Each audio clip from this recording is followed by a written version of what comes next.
Hello, hello, bienvenidos and welcome to Super Caliente, the community, the brand, the podcast. I am your host, Sonia Elena, and if you're watching us today, August 20th, Feliz Dia de la Latina. Yes, happy National Latina Day. Not just to Karol G, not just to Shakira. We love them dearly. No, like seriously. But this day, we're celebrating our tias, our mamas, our primas, like anybody Latina femme in our lives. Let's celebrate and empower them as they empowered us. This day was coined by Dolores Castillat in 2015, and it's so cute. My abuelita's name is Dolores, but let's make sure we are celebrating ourselves, celebrating the women in our lives, and supporting Latina-owned businesses. Duh. Like, sorry, papi. Like, hija de tu madre. Get your Latina merch. Get, just celebrate each other and support each other. They already don't want us here. We might as well support ourselves. So, yeah, you can find them on our Instagram page at superexcaliente. And let's get right into the show. Yes, so our theme today is pretty controversial, if I do say so myself. It's something that I believe it's in every household, every family, and not just in the Hispanic community, but this one specific phrase is Hispanic. It's Latin and it's in Spanish. And we're talking about yo no sabo. Yeah, yo no sabo. Um, I sigh. I really sigh when I say yo no sabo because, yes, I have a bilingual podcast, but I truly feel like I fit the category. And yo no sabo is a term referred to really kids, but people who are Hispanic, of Hispanic descent, Latino, whatever, but don't speak Spanish. And yo no sabo really came from like more Hispanic, more Mexican, but you can see it in all Latino America. You've seen Puertorriqueños que, oh, I'm Puerto Rican, pero no hablo, I don't speak Spanish. You're no sabo. Okay?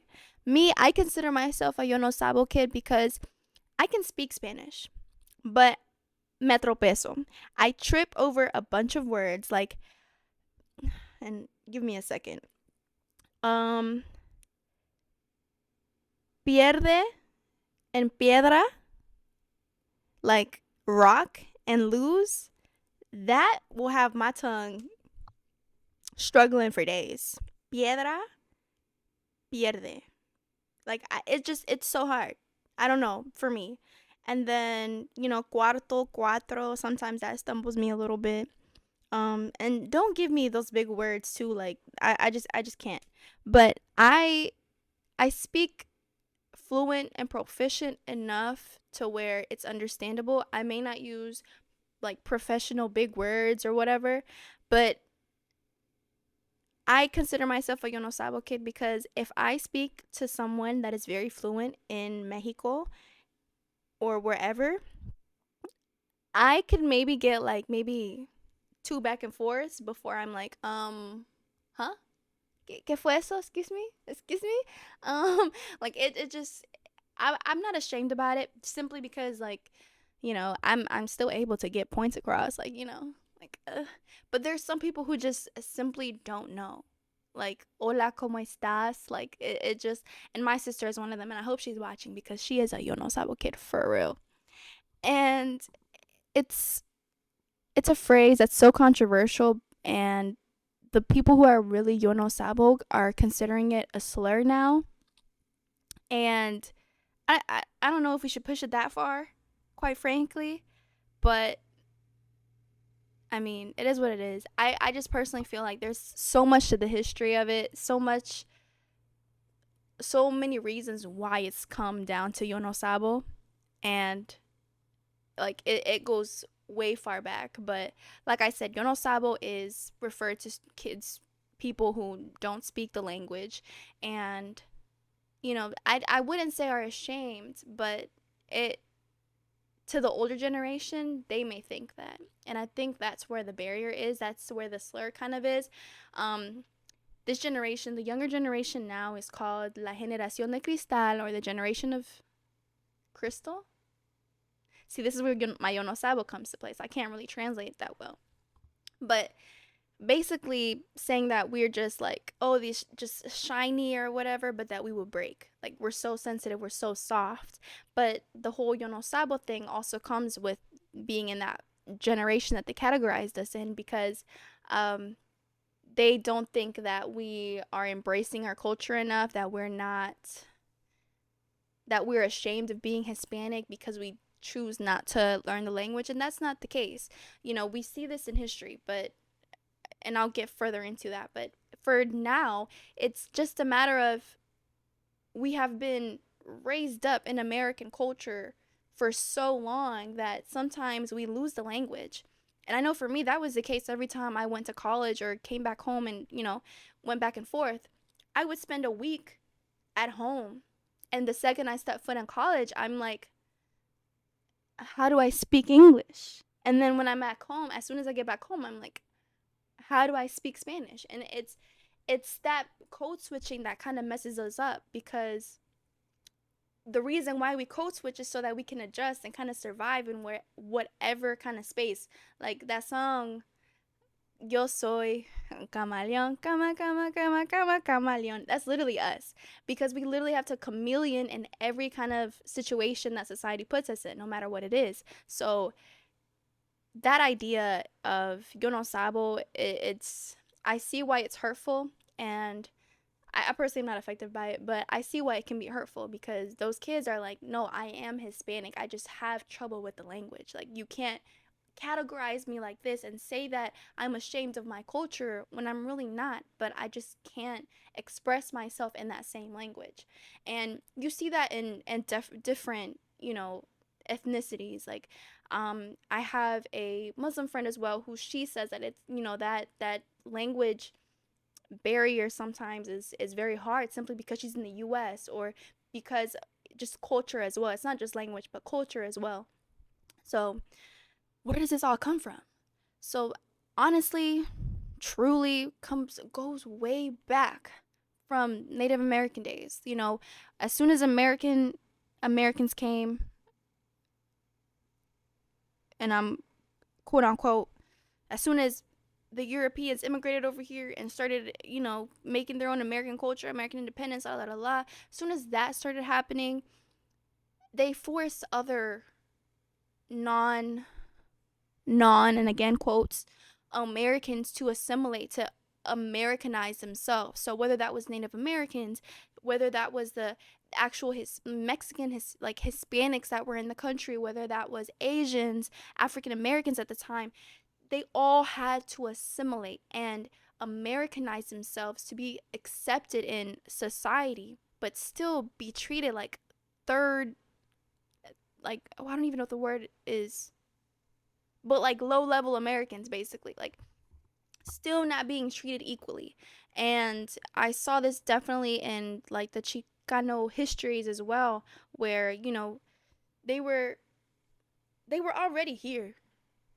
Like, I don't know why people think that Mexicans were just brought. No, a lot of Mexicans were already here and were forced to assimilate to the American culture. And it stripped them from their culture, their traditions, the cultures, the language. And again, this is not just Hispanics and not just Mexicans, but other ethnicities as well. It stripped them from their traditions. It stripped them from all of that, simply because they needed to be accepted in society so that they can maintain a living, so they can provide for their families. Like, it's something that the history of it, the history of Yo No Sabo dates from way back when. And yeah, we might be the generation of cristal, but you can also see through cristal. I need to find out what cristal is. It's like crystals. Like, they break easily, but you can see right through them. So yeah, we might break easily, quote unquote, whatever that means. But we're also allowing the older generations to see how it already was broken. We're shedding a light and demonstrating and reflecting that what you guys have done in the past, even though y'all used it to survive, even though y'all did everything you can for us to be where we're at, it's not gonna continue on right here. You can't continue it because it doesn't fit in the society that we are in today. So back again with the history of it and how it stripped us from our culture and stripped us from our language, we are at this point now because of all of that. I had these conversations with my stepdad, and he feels like, the parents are the ones to blame. And while there might be some truth in it, we need to also look at the life of a first generation Mexican, a first generation immigrant, like Mexican American, a first generation immigrant, like who, whatever. Most of the time, unless they're very, very lucky, most of the time, our parents are hard at work. They're hard at work. They get home late, or whenever they get home, they're extremely exhausted, cansados. And all they want to do is just relax. They just want to, cook our meals and make sure the family is okay and together and healthy and whatever. But they just want to relax because they are exhausting all of their hours, all of their days, hard at work. And that's just, quería norte. Like that's just what comes with it. And, we as a people, we will never we're never going to complain about a job. A job, as long as it's honorable, as long as it's respectable, we have a job. As long as it pays bills, we have a job. And we're going to do our job. So as soon as that our day is over and we come home and we're just, making sure everybody is straight, the least of our worries is teaching Spanish. As long as the kids are healthy, they're going to school, it is what it is. So to his point, yes, our parents did not teach us Spanish. They just spoke it around us and we just kind of heard it, but we never actually spoke it. And that's harder because we're thinking in Spanish, hearing Spanish. We're not speaking Spanish, but when we go to school, all we're speaking is English.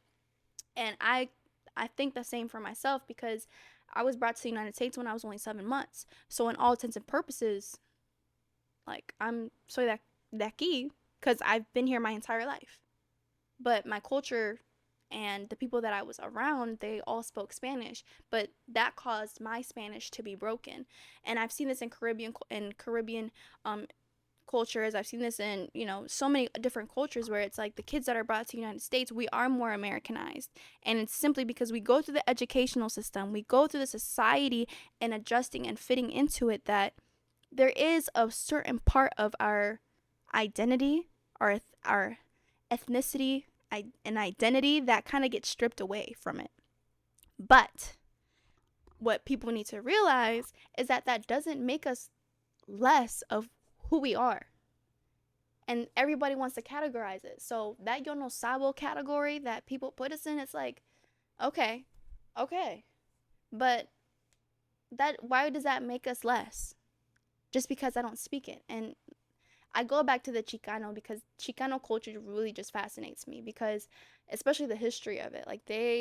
It's such a strong group of people, honestly, where, they were removed just like the Native Americans from where they were at. They were promised land and this, that, and the third. They did everything they can to Americanize themselves, to live their lives as American as possible, still embracing their Mexican culture, but still treated poorly. That was so crazy to me. And speaking both languages and, then thinking that maybe they were ashamed, but they weren't ashamed of it. No, they were people telling them also, they were Mexicans also telling them, you're not Mexican enough. They were Americans telling them and proving them you're not American enough. So that whole ni de aquí ni de allá was stemmed from then. And just having to strip that, all of those just bit by bit, stripping culture, stripping language has to be hard. And don't get it confused. Hispanic kids, Latin kids, the Yo No Sabo community, that's the community now, they're not ashamed of being Hispanic. They're not ashamed of being Latino. And quite frankly, they're not that ashamed that they can't speak the language. It's still in them, no matter what. I can go 10 plus years not speaking a lick of Spanish, but let me go somewhere and let me hear a tambor that's to the beat, Hispanic Latino beat. oh, something in me just sparks up. Something in me, like, como, I don't know, my shoulders start moving. Like, it just, it's still in you. Like, it'll never go away.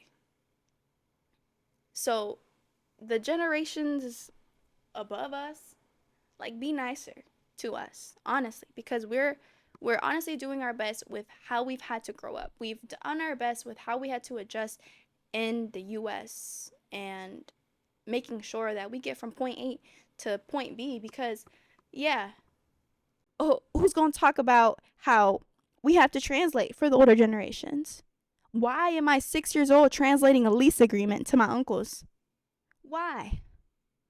I don't know what half of these words mean. And I have to translate.